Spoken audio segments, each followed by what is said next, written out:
Gravedigger, Part 3. I'm finally free to say a little bit more because charges have been filed. I knew that day that the casket was empty, and I want to clarify something. I was not digging up a casket. That was a fresh burial. The person had been dead for 2 days. That's it. No longer. So no, the body didn't decay.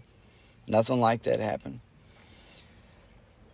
We was putting the casket on, and it's got to set straight. Like, you got to put it on there, and, to lower it in the hole, of course, it's got to be on top of there. Well, it had come up, and it had popped up in the corner a little bit. So I went over there, and the director told me, he's like, hey, we got to get this back on here, we got to get it straight. So I'm like, cool, we do it all the time, but usually it's pretty hard. Sometimes it takes a couple of us, but usually more, depending on how big the person is, how heavy everything is. So we went over there and we went to put it on, and when we did, my side popped up all the way, like pretty much to the point to where I knew it was empty. I questioned him, and he told me, to not ask questions that I wasn't ready for the answer for. Then, after talking to one of my fellow gravediggers, Scott, he told me the truth. He said, I'm going to tell you something, and he said, this don't go no further than me and you. He's like, they're not burying a lot of people because the meat has other destinations.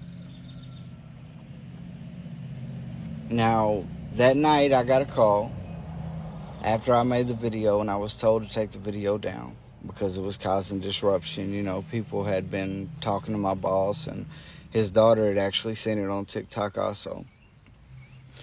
Therefore, I didn't take the video down.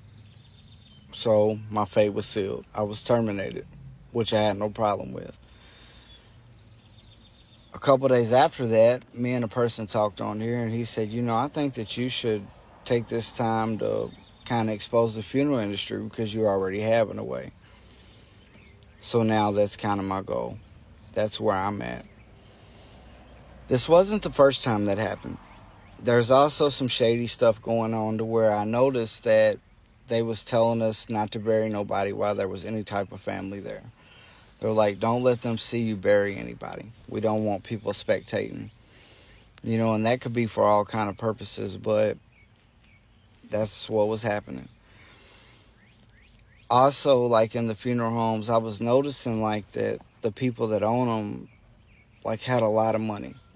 And I mean, I know they make a lot of money, but like it was unreal. Like they had new Corvettes, and one of the funeral homes, they don't even hardly bury very many people. It's in a small town. They have like maybe 2 or 3 funerals a week. And like their son is like 17, and he has a 2025 Corvette. They have like a huge house. They own like a vacation home in Florida.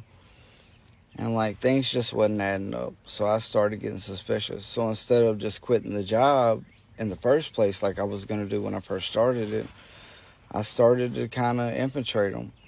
And I started paying attention to what they was doing. And this wasn't the first time that I handled an empty casket. And I also heard so much things that I'm going to tell you in the future on lives, but I can't tell you in videos. But I'm letting you know that they're not doing right with the bodies.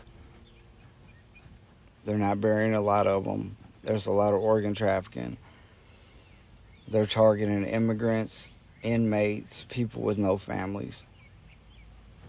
And they're literally selling them. And it's not just one funeral home. It's thousands. And the more I look into this, the worse it gets. I pray you're still with me. We got a long road ahead of us. But I wanted to make a part 3 and kind of let you know where I was at and clarify some things. I hope you listen. God bless you all, and thank you for supporting me through this journey.